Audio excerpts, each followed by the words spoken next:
আল্লাহর এক বান্দা গরিব রোজাদার, অন্য মাসে অন্য টাইমে নফল রোজা কখনো সারে না।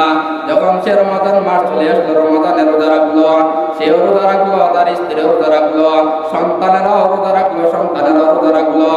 এবার যখন আসরের পরে যখন ইফতারের সময় হয়ে আসলো, ইফতারের যখন সময় হয়ে আসতেছে, এখন তার পকেটের মধ্যে টাকা পয়সাও নাই। এখন সে চিন্তা করে গেল, কি ব্যাপার, আমার তো পকেটে টাকা নাই, আমার পকেটে টাকা নাই, আমি তো পানি দিয়ে ইফতার করতে পারবো, আমার বিবিকে আমি পানি দিয়ে সামান্যভাবে ইফতার করাতে পারবো, কিন্তু আমার সন্তানেরা রোজা রাখলো, রোজাদার, তাদের কথা আমি মানাইতে পারবো না। ওই গরিব রোজাদার এবার চিন্তার মধ্যে পেরেশানে পড়ে গেলেন। পেরেশানে পড়ে যাওয়ার পরে এবার চিন্তা করলেন, পাশে দুই মুসলমান আছে, ওই ধনী মুসলমানের বাসায় গেল, বাড়িতে গেল, যাওয়ার পরে ডাক দিল, হে ধনী মুসলমান, আমার জাতি ভাই, জাতির দুঃখ জাতি বুঝবে, অন্য কেউ বুঝবে না। আমার ঘরের মধ্যে সবাই রোজাদার, আমি রোজাদার, আমার স্ত্রী সন্তানেরা রোজাদার। আমি আপনার কাছে আসলাম, আমাকে কিছু দান করেন, আমাকে কিছু দান করেন, আমাকে কিছু সহযোগিতা করেন, আমি আপনাকে পরবর্তীতে দিয়ে দিব। ওই ধনী, ওই পয়সাওয়ালা ধনী তখন গরিবকে তোর করে তাড়িয়ে দিলেন। ও মুসলমান, ভালো করে শুনে নাও, তাহলে তাকে দূর করে তাড়িয়ে দিলেন, গালি দিয়ে তাকে দূরে সরিয়ে দিলেন। ওই মুসলমান গরিব রোজা রাখলো, এখন কি করবেন? এখন ওই ধনীর বাড়ি থেকে মনটা খারাপ হয়ে তখন সে যখন আবার রওনা দিল বাসার দিকে, তার চোখে দিয়ে পানি পড়তেছে, কান্না করে যখন বাসার দিকে রওনা দিল, হঠাৎ করে একজন বিধর্মীর সামনে দেখা হয়ে গেল, বিধর্মীর সাথে দেখা হয়ে গেল। ওই বিধর্মীর সাথে দেখা হয়ে যাওয়ার পরে বিধর্মী বললে, মুসলমান ভাই, এই ব্যাপার, তোমার চোখে পানি কান্না করতেছে কেন, তার কারণ কি? তখন বলল, আমার দুঃখ জাতি ভাই মুসলমান বুঝে নাই, তুমি তো, তোমাকে বলেও কোনো লাভ নাই। বলল, না, বলো আমাকে, দেখি আমি কোনো উপকার করতে পারি কিনা। বলল, আমি রোজাদার, আমার স্ত্রী সন্তানরা রোজা রাখলো, আমরা সামান্য কিছু ইফতার করতে পারবো, সন্তানদেরকে তো বুঝাইতে পারবো না। এজন্য আমি গেলাম ধনী মুসলমানের কাছে একটু সহযোগিতা করার জন্য, টাকা ধারের জন্য, কিন্তু আমাকে তো ধার দিল না, আমাকে দূর করে তাড়িয়ে দিল, গালি দিল। তখন ওই বিধর্মী বলল, হে মুসলমান ভাই আমার, আমি তোমাকে কিছু সহযোগিতা করবো, আমি কিছু টাকা ধার দিব, তুমি যদি পারো আমাকে পরবর্তীতে দিয়ে দিও, আর যদি না পারো তাহলে আমার কোনো আপত্তি থাকবে না। তখন কি করবে? তখন ওই মুসলমান বিধর্মীর থেকে সহযোগিতা নিলেন। সহযোগিতা নেওয়ার পরে ইফতারের ব্যবস্থা করলেন। ইফতার ব্যবস্থা করার পরে ইফতারের সামনে নিয়ে এখন বান্দা দোয়া করবে, আল্লাহ তাআলার কাছে হাতটা উঠে দোয়া করবেন, ও আল্লাহ, এখন আমি কি দোয়া করব? সে তো বিধর্মী, তার জন্য আমি কি দোয়া করতে পারি, কি দোয়া করি? তখন ওই বান্দা তখন আল্লাহ তাআলার কাছে ইফতারের সামনে নিয়ে বলে, আল্লাহ, আমি আমার মুসলমান ভাইয়ের কাছে গেলাম, ধনী মুসলমানের কাছে গেলাম, সে আমাকে তাড়িয়ে দিল, সহযোগিতা করলো না। একজন বেধর্মী আমাকে সহযোগিতা করলো। ও আল্লাহ, ওই ধনী কি, আল্লাহ আপনি হেদায়েত দান করেন, আর তার জন্য আমি কি দোয়া করব? তখন বলল, ও আল্লাহ, তাকে আপনি দিনের জন্য কবুল করে নেন, তাকে আপনি সঠিক পথের মধ্যে নিয়ে আসেন। ওই বান্দা রোজাদার যখন ইফতারের সামনে নিয়ে দোয়া করলেন, আল্লাহ তাআলা দোয়াটা কবুল করে নিলেন। এরপরে দিন রাত্রেবেলা যখন ঘুমিয়ে গেলেন, এবার ওই ধনী বড় লোক যে গরিবকে তাড়িয়ে দিল, সে রাত্রেবেলা হঠাৎ করে স্বপ্ন দেখে কিয়ামতের মাঠ কায়েম হয়ে গেল। সূর্যটা মাথার সামনে চলে আসলো, 12টা মুখ তার দিকে দিয়ে দিল, নিচের মাটির জমিনের দিকে দিয়ে দিল। সকল মানুষের হাওয়া করতেছে, দৌড়াদৌড়ি ছোটাছুটি করতেছে। এমন হালত হয়ে গেল। এবার হঠাৎ করে দেখে অনেক দূরে একটা জায়গা দেখা যায়, ওই জায়গার মধ্যে একটা এয়ার কন্ডিশন ওয়ালা, একটা এসি ওয়ালা একটা ঘর দেখা যায়, বাড়ি দেখা যায়। ওই তখন ধনী, তখন মুসলমান বড় লোক তখন ওই বাড়ির কাছে গেলেন। বাড়িতে যাওয়ার পরে দেখে বাড়ির দরজা বন্ধ।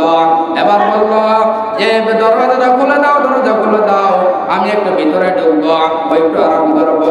তখন বললেন, না, এই ঘর তোমার জন্য বানানো হয় না, বানানো হয় নাই, তাহলে কার জন্য বানানো হইল?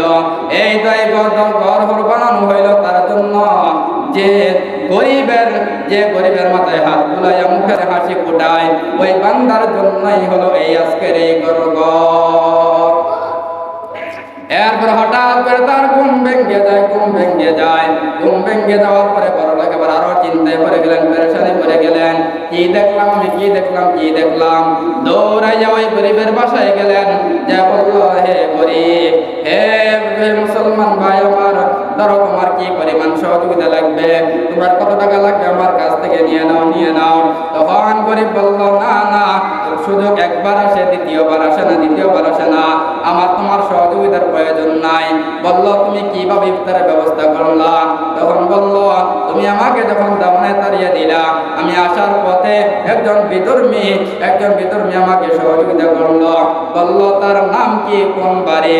বলল, অমুক নাম, অমুক বাড়ি, অমুক জায়গায় ঘর। এরপর ওই ধনী ওই বিধর্মীর বাড়িতে চলে গেলেন। চলে যাওয়ার পরে এবার বললে, বিধর্মী ভাই, তুমি ধরো তোমার কি পরিমাণ টাকার প্রয়োজন, তোমার কাছে কি পরিমাণ টাকা ধার নিয়েছে, আমার কাছ থেকে বেশি নিয়ে নাও। এরপর তার কাছ থেকে আর কোনো টাকা চাইও না। ওই বেধর্মী তখন বলল, হে মুসলমান ভাই আমার, আমাকে আর বেধর্মী বলে ডাক দিও না। তার কারণ কি আমাকে বেধর্মী বলে ডাক দিও না? তুমি কি মনে করছো ওই বাড়ি কি তোমার জন্য হবে নাকি? ওই বাড়ি কি তোমার জন্য বানাইলো নাকি?